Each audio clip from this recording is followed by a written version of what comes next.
Hello, this is Chad. There are many MP3 players on the market, such as iPod Touch, Zune, and Samsung P2. With the rising trend of movie-enabled players like these, there are newer versions of them coming to the market, and the P2 is not an exception. Now, Samsung has launched the P3. Let's take a closer look at the P3 and find out what is similar and what is different from the P2. The P2 and the P3 look similar at a glance, but after taking a closer look, many differences can be found. On the front, the design around the screen looks a bit different. The indicator that used to be located under the screen is now gone, and the touch bar is there. On the sides, the power button and volume rockers from the P2 are now at the top of the P3. The P3 has a power key lock button, volume rockers, and the speaker on top of it.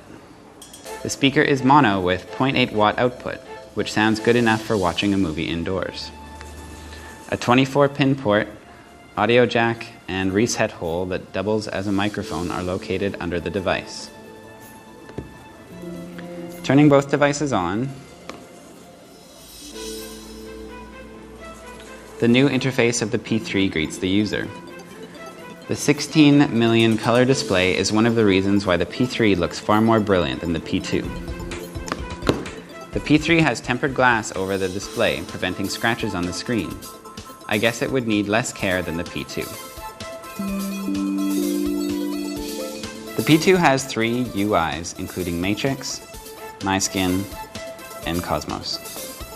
The P3 has even more than that, including movements, vibration, and most importantly, the haptic interface.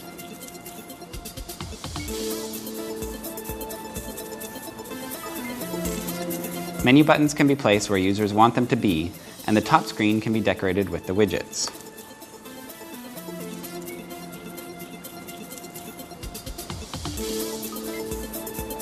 It reacts to your touch by giving vibrating feedback. The overall interface works very smoothly.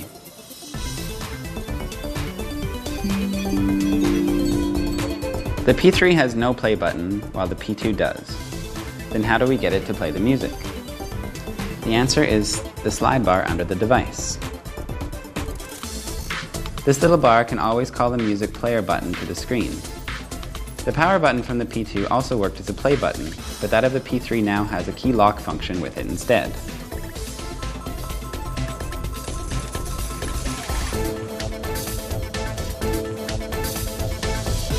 By touching the upper side of the P3 screen, a submenu pops up. Back to the top screen, speaker, backlight off, and Bluetooth settings can be found.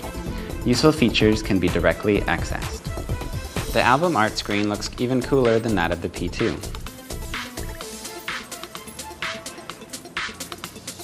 The P3 is featured with DNSE 3.0, which presents more sound effects than that from the P2.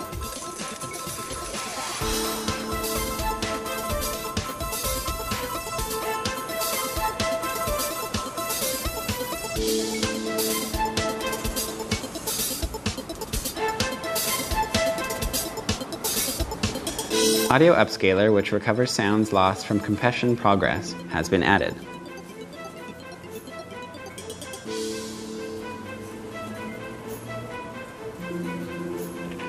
And virtual space sound effects are now divided into 3.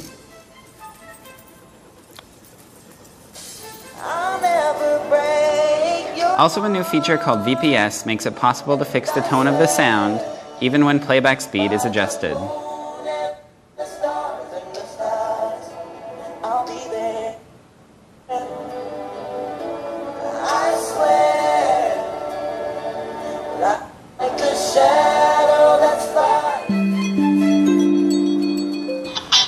While the P2 supports WMV and MPEG-4 files, the P3 adds H.264 files, which are the file type that iPods and PSPs support, into the support list.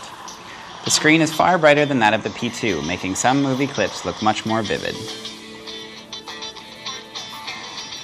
The function called Vibe Woofer is something interesting. It makes the P3 vibrate along with the sound. The picture menu has been upgraded too. It now supports subdirectory exploring. The text reader from the P3 supports the text-to-speech feature which can be enabled through Emodio. Now, a very own audiobook can be created through this function. Emodio, Emotional Studio for Samsung MP3 player. Whatever you need for any of your... An SWF flash file format is provided, so it is also possible to play flash files.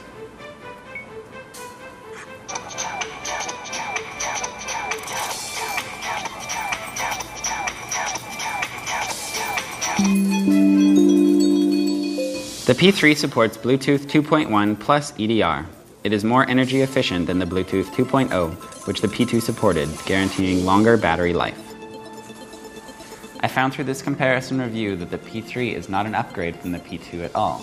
With the new haptic interface, the NSC 3.0, and built-in speaker and better screen, the only similarity the P3 shares with the P2 is its design. Other than that, it is totally new. Thanks for watching. This is Chad.